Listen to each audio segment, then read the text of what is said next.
Chapter 9. Napapailing na lang ako nang bumaba sa kama at kinuha ang mga sira kong damit at tinipon yun. Pati sa plot ni Sir Jared ay kinuha ko. Pati brief niya ay halos hindi ko mahawakan dahil bigla akong nahiya kahit wala naman na nakakakita sa akin dito sa kwarto.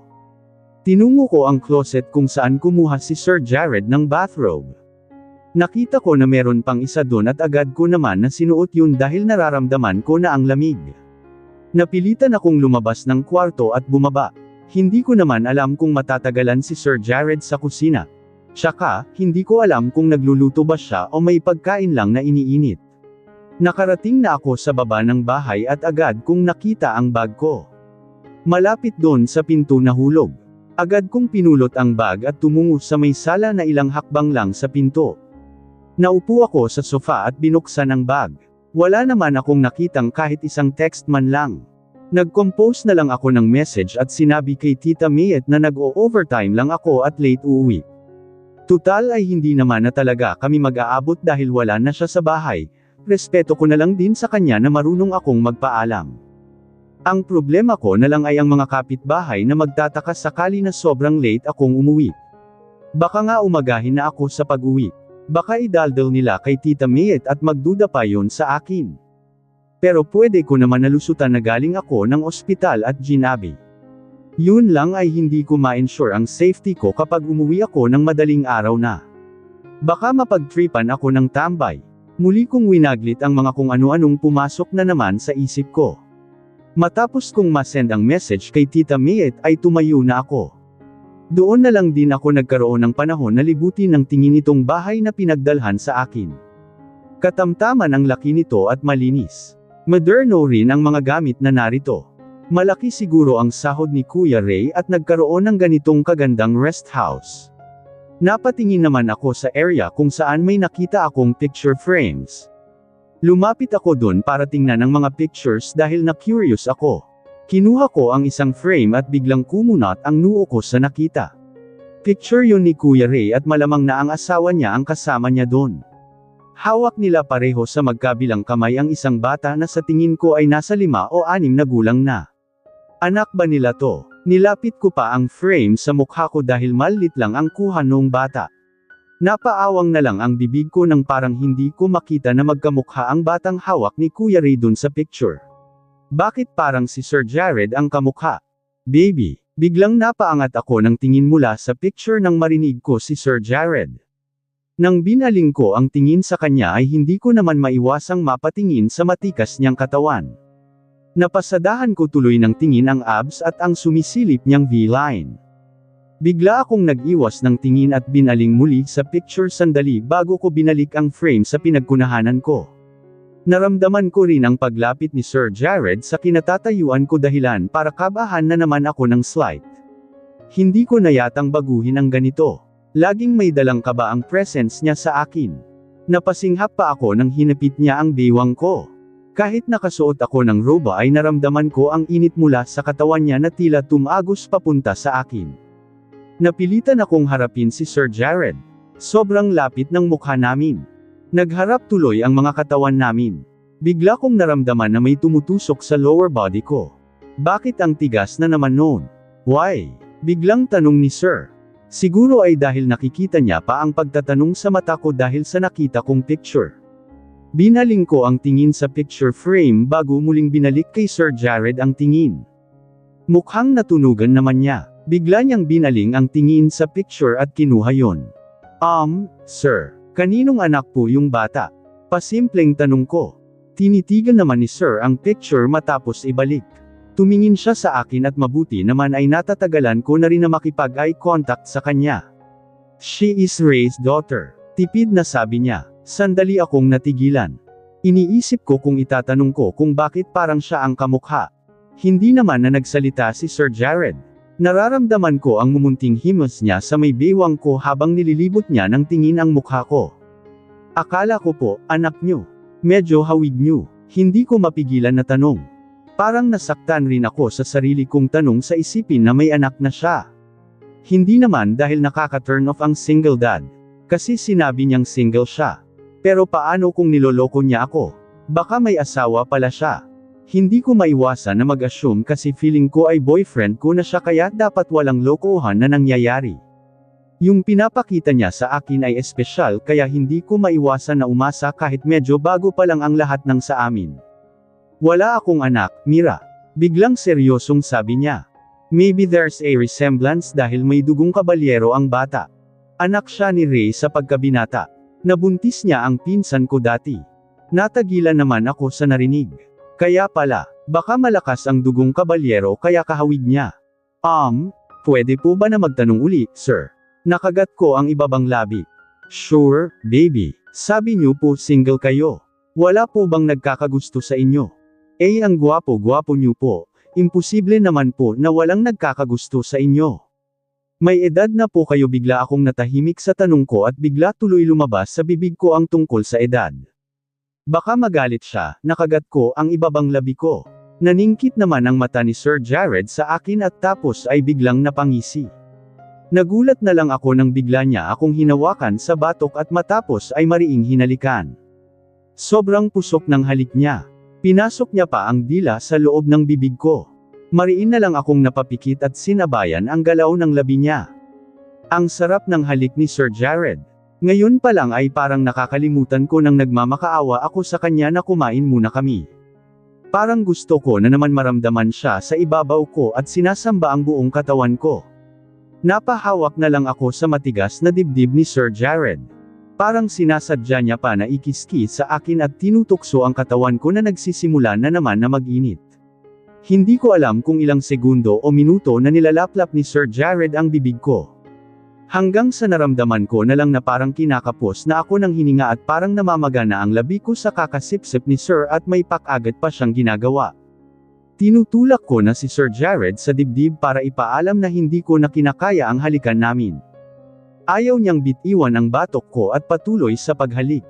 Parang nanadya si Sir sa ginagawa sa akin hanggang sa wakas ay pinakawalan na niya ang labi ko. Humahanggos akong napatingin kay Sir Jared na nakangisi sa akin. Sabihin mo pang may edad ako at hindi ka na talaga makakalakad. Bigla akong namula sa sinabi ni Sir. I'm single, baby. And to answer your question, yes. Maraming nagkakagusto sa akin, but I don't care about them. Tuldok-tuldok. Ang importante, isa lang ang gusto ko. Pagkasabi ni Sir noon ay tinitigan niya ako ng malamlam.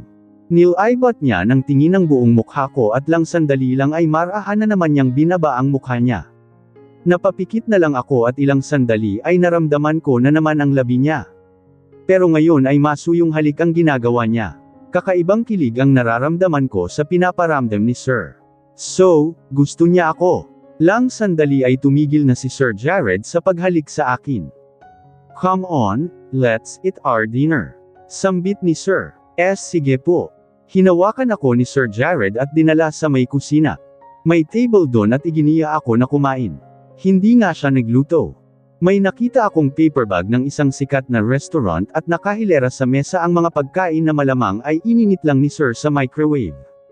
Lang sandali lang ay kumain na kami ni Sir Jared. Magkatapat kami sa mesa at halos hindi ko malunok ang pagkain dahil parang kada subo ni Sir ay ako ang ginagawa niyang ulam. Idagdag pa na parang nabubusog na ako dahil nakikita ko ang mamasel niyang dibdib. Hanggang sa matapos na kaming kumain. Sir, ako na po ang magliligpit. Pidgel ko sa kanya dahil ayaw niya akong kumilos pa. No, baby, mas mapapagod ka pa mamaya. Just go upstairs and wait for me there. Tuldok-tuldok. Magpapababa lang tayo ng kinain. Bigla naman akong natigilan sa sinabi ni Sir. Kasabay noon ay kinabahan din ako. Bakit feeling ko ay magiging mas wild pa siya mamaya dahil may energy na siya? Sir, ano po pala ang sasabihin niyo sa akin? Tanong ko bago niya makalimutan yun kapag naghiwalay na kami ngayong gabi. Yeah, I just wanna inform you that I'll be on leave for almost a week. Magkakaroon din ako ng business trip after. I'm not sure kung aabutin ng 2 weeks na mawawala ako. That's why pinapunta kita dito, baby. Gusto kong sulitin natin ang gabing ito.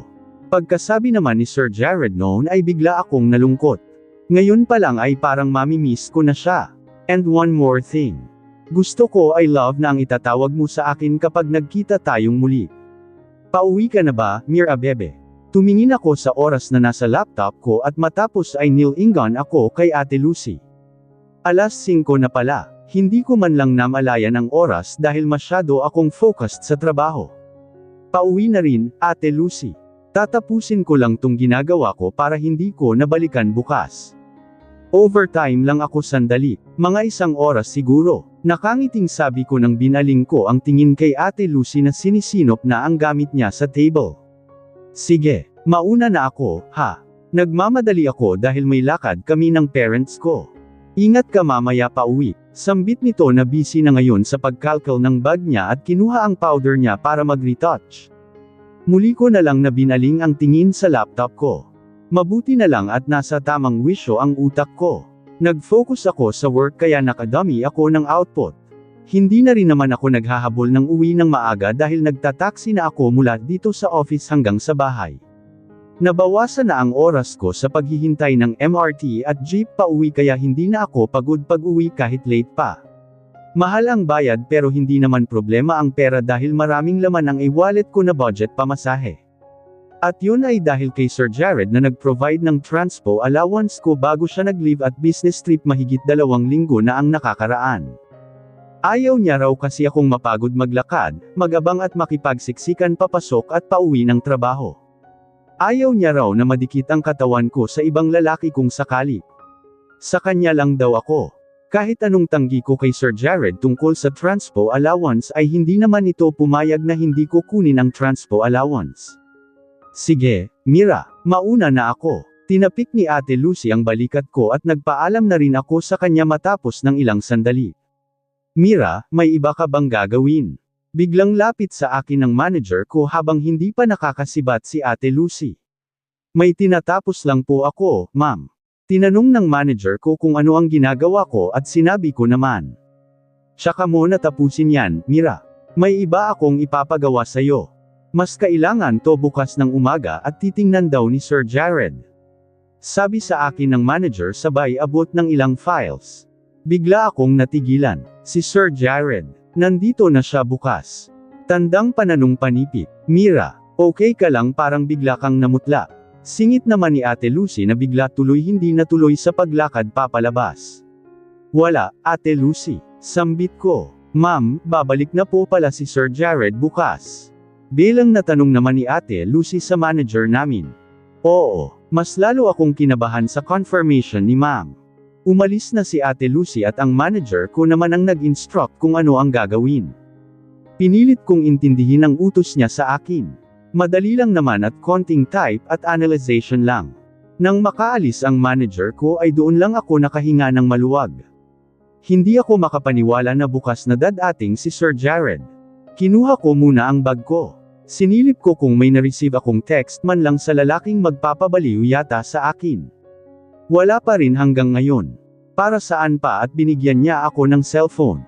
Ni isang oh hello, ay wala kong na-receive man lang sa kanya. Nakagat ko ang ibabang labi. Tinataga ko sa isip ko na wag magdamdam pero hindi ko maiwasan. Bakit ganun si Sir Jared? Sobrang sweet niya sa akin nang nagkahiwalay kami dun sa rest house. Matapos pa namin na kumain ay ilang rounds pa ang inabot namin. Halos ayaw niya akong pagpahingahin. Naadik na ako kay Sir. Ako yata ngayon ang obses sa kanya at hindi mapakali dahil ilang linggo ko na siyang hindi nakikita. Nang naghiwalay nga kami ni Sir Jared ay pinilit niya pa akong bigyan ng cash na allowance ko raw. Pero tinanggihan ko na yun. Sabi ko sa kanya ay may tira pa naman kahit paano sa pera ko na nakuha mula sa kanya. Kaya ayun nga, pinagawan niya na lang ako ng account sa GrabPay para hindi na nga raw ako mahirapan sa commute. Wala na akong nagawa kung hindi sundin si Sir Jared ng time na yun. Ang nilagay niya sa e-wallet ay parang sahod ko na ng 1 taon. Lumipas ang 3 araw na nasa bakasyon si Sir ay wala akong na-receive man lang na tawag sa kanya. Nang hindi ko na natiis ay ako mismo ang nag-text sa kanya. Tinawag ko pa nga siya sa love, kagaya ng gusto niya. Pero lumagpas na ang 2 linggo ay kahit isang reply ay wala akong na-receive mula kay Sir Jared. Labis pa ang pagsisisi ko na ako ang unang nag-text sa kanya. Simula noon ay hindi na ako nag-abala pa na mag-text kay Sir Jared. Pero halos mabaliw naman ako kakaisip sa kanya kung ano na ang nangyari sa live at business trip niya. Ang sabi niya sa akin ay baka wala pa raw na 2 linggo siyang mawawala. Pero lagpas na ng 2 linggo ay hindi pa siya pumapasok dito sa opisina. Pinilit ko na lang na iwaksi ang pagkamis ko kay Sir Jared. Ginalingan ko na lang sa trabaho. Kapag umuwi ako ay todo asikaso rin ako kay Heaven na malaki na ang naging improvement sa katawan niya mula nang nailabas ko sa ospital. Laking pasalamat ko sa Diyos at hindi niya pinabayaan si Heaven. Nagbayad na lang ako ng kapitbahay namin na tumitingin-tingin sa kapatid ko kapag wala ako doon. Sa awa ng Diyos ay kumasya ang perang pinagbentahan ko ng katawan. At ang tira nga ay nakakatulong pa sa gamutan ni Heaven. Tungkol naman sa inutang sa akin ni Tita Mayet na 300k ay hindi na nito binalik pa sa akin. Ang masaklap ay kinukulit niya ako na mag-racket uli na ilang beses ko nang tinatanggi kay Tita. Nagiging dahilan na nga ng away namin ang bagay na yon. Kaya hindi talaga ako pwedeng mawalan ng trabaho. Nag-isip na talaga akong humiwalay sa poder ni Tita Mayet. Nag-iipon lang ako ng lakas ng loob at pera. Kaya pabor na rin itong maraming trabaho ang ipagawa sa akin at makakapag-overtime ako. Ayoko naman nagastusin ang perang binigay sa akin ni Sir na pang transportation ko para sa ibang personal na gastos namin na magkapatid. Mira, hindi ka pa ba uuwi? Narinig kong tanong sa akin na nagpaangat ng mukha ko. Nakita ko ang isang office mate ko na may sukbit ng bag at mukhang pauwi na. Malapit na, ate. Patapos na rin itong ginagawa ko. Oh, siya sige. Ingat ka ha. Ikaw na lang kasi ang may iwan dito sa office. Huwag mong kalimutan na patayin ang printer. Pati yung ibang appliance. Tumanggo ako sa office mate ko at iniwan niya na rin ako agad. Nang narinig ko ang yabag nito na lumabas na dito sa office ay natakot naman ako ng slight. First time ko maywan na mag-isang nag-o-overtime. Hindi rin naman madalas ang OT dito sa department namin. Nagpatugtog na lang ako ng music, 7:30 PM na at balak ko na sagarin na ng 3 hours ang OT ko. Lumipas lang ang ilang minuto na nag-concentrate ako sa ginagawa. Hanggang sa makarinig ako ng mga yabag. Mula yun sa may pinto papasok dito sa admin office. Bigla akong kinabahan nang marinig ang pamilyar na lakad na yun. Napatayo tuloy ako sa table ko at mas kinabahan ako nang makita ko ang lalaking miss ko na ng ilang araw na papalapit dito sa table ko. Nagtama ang mga mata namin ni Sir Jared. Napigil ko pa ang paghinga habang awang ang bibig. Hindi tuloy ako nakakilos at hindi expect ang biglaan na pagsulpot nito. Sir Jared. Honest ko nang makalapit na siya ng tuluyan sa harap ko. Finally nakita ko na rin siya. Parang gustong kumawala ng puso ko ngayon. 2 linggo pa lang ang nakalipas at parang hindi naman bakasyon ang pinuntahan ni Sir. He looks tired. Medyo hamaba na rin ang balbas niya ng kaunti. Pero super pogi niya pa rin. Napalunok ako. Paano kung kainin niya ang pempem ko? Sigurado na makikiliti ako. Sir Jared ano po, biglang nanlaki ang mata ko at hindi na ako nakapagsalita nang bigla niya akong hinapit bigla sabay hawak ng kamay sa batok ko at hinalikan ako sa labi. Pilit akong kumikawala sa halik ni Jared. Hinawakan ko siya sa dibdib at naramdaman ko ang tigas noon. Pero mas napaso yata ang kamay ko sa ginawa ko. Nag-init agad ang katawan ko sa paghipo pa lang ng dibdib ni Jared. Sobrang namiss siya ng katawan ko na agad nag-react sa mapusok niyang halik. Kung kanina ay patulak ang paghawak ko sa dibdib niya. Biglang kong pinadaos-daos ang kamay ko sa balikat niya hanggang sa pinulupot ko sa leeg niya. Nagsimula na akong umungol sa loob ng bibig ni Jared. Kasabay noon ay pati galaw ng labi ko ay mas naging mapaghanap din. Nakipagtang-tatang na rin ako. Kahit gabi na ay mabango ang hininga ko dahil lagi akong nagmi-mints. Pero mas mabango ang hininga ni Jared. Kulang na lang ay sipsipin ko ang laway niya sa fresh ng hininga niya. Naririnig ko ang tunog ng naglalaban naming labi. Mas ginanahan ako.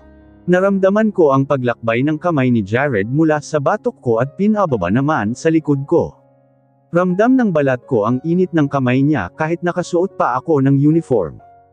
Lang sandali lang nasa baywang ko na ang mga kamay niya at mabilis niyang pinadaos-daos sa puwet ko at pinisil yun. Mumunting ungol ang naririnig ko mula sa amin ni Sir Jared. Pareho kaming nasasarapan, hanggang sa naghiwalay na ang mga labi namin ng pareho na kaming kinapos ng hininga. I miss you, baby. Naghahabol ng hininga na sambit ni Jared. Mas hinapit niya pa ang bewang ko. Nararamdaman ko na may bumubukol sa pantalon niya. Inangat naman niya ang isang kamay at hinawakan ang pisngi ko. Sobrang lamlam ng mata niyang nakatingin sa akin ngayon. Hindi ko magawang liwas ang tingin ko. Sobrang namiss ko kasi ang ganitong kalapit namin na mukha. Hindi rin ako makapaniwala sa sinabi niya na parang musika sa pandinig ko. Namimiss niya raw ako. Lahat ng tampo ko sa kanya ay naglahong bigla. Sir Jared, honest ko. Gusto kong sabihin na mas namiss ko siya pero bigla akong nahiya. Ang lakas din ng tibok ng puso ko at parang may paru-parong lumilipad sa loob ng bituka ko. In love na ba talaga ako sa kanya? Bigla naman na niluwagan ni Sir Jared ang hapit sa bewang ko at tinanggal ang palad sa may pisngi ko. Bigla siyang sumeryoso ng mukha at tila hindi nagustuhan ang sinabi ko. You're calling me sir again. Sinabi ko sa'yo na kapag nakabalik na ako ay ayoko ng ganyan ang tawag mo sa akin, baby, sambit niya. Pero, Sir Jared, you texted me and called me love, ha? Bakit hindi mo ba kayang sabihin sa personal? Tanong pa niya. So na-receive niya ang text ko. At hindi man lang niya nagawang mag-reply. Pero hindi naman po kayo nag-reply. Nakangusong sabi ko. Napatingin si Jared sa labi ko at matapos ay ngumisi. Binigyan niya ako ng isang smack na nagpatigil na naman sa akin. I didn't reply because I was just being cautious. Nag-iingat ako na baka may ibang makabasa ng message ko. O baka may magnakaw ng cellphone ko at mabasa pa ng iba. I told you, ayokong may makaalam ng namamagitan sa atin, that's why I immediately deleted your message. Pero nakatatak na sa akin na tinawag mo akong love. Wala nang bawian. Bigla ay nakontento ako sa paliwanag niya. Love, usual ko. Bigla ay si Jared naman ang natigilan. Can you say it louder? Sabi ko I love. Jared my love ah. Bigla akong napasigaw nang bigla akong binuhat ni Jared. Yung buhat niya sa akin ay parang ginawa niya akong sako ng bigas. Love, ibaba mo ako. Malakas na sabi ko. Mabuti na lang pala talaga at akong mag-isa na lang ang naiwan dito. At mabuti na lang talaga na walang CCTV dito sa area. Kung hindi ay may makakaalam ng ginawa namin na halikan ni Jared. Nang wala akong balak ibaba ni Jared at tumahimik na ako. Baka biglang may pumasok ng hindi sinasadya dito sa floor kung nasaan kami at mahuli pa kami dahil sa ingay ko. Hanggang sa nakarating na kami sa tapat ng office niya at doon niya lang ako binaba. Anong gagawin natin, love? Tanong ko nang hinawakan na niya ang doorknob. May idea na ako kung ano ang gusto niyang gawin. Naghalo-halo naman ang pakiramdam ko. Kinakabahan ako na baka biglang may pupunta dito sa office, at the same time ay hindi ko maipagkakaila ang pagkasabik. Sobrang namiss ko siya na gusto kong maramdaman ang katawan niya na niyayakap ako at higit pa doon. Gusto kong angkinan niya ako. Ipaparamdam ko sa'yo na kung gaano kita namiss, baby ko. Binuksan na ni Jared ang pinto at nagmamadaling pumasok sa loob noon at matapos ay hinayla ako papasok din.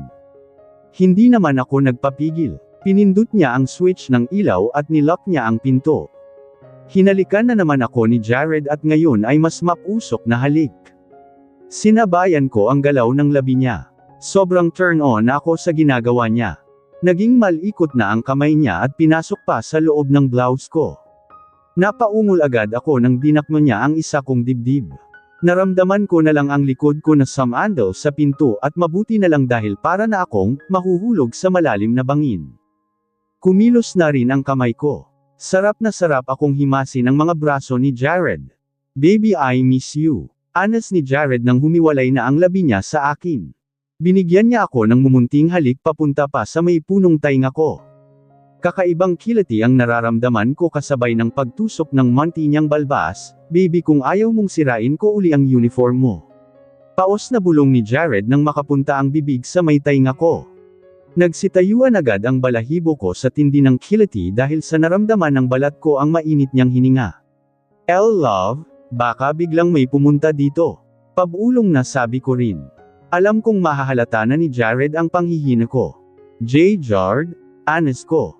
Puno ng pakiusap ang boses ko. Gusto ko nang umpisahan niya ang retail niya. Tila nakaramdaman naman ang lalaki sa gusto kong mangyari. Hinawakan niya ang blouse ko ay tuluyan na tinanggal sa katawan ko at hinagis na lang sa lapag. Nakita ko pa kung gaano na naman nalibgan ang mata niya nang mas tumambad sa kanya ang katawan ko. Agad akong kumilos at anarko ko ang likod para tanggalin ang hook ko bago pa niya sirain yun.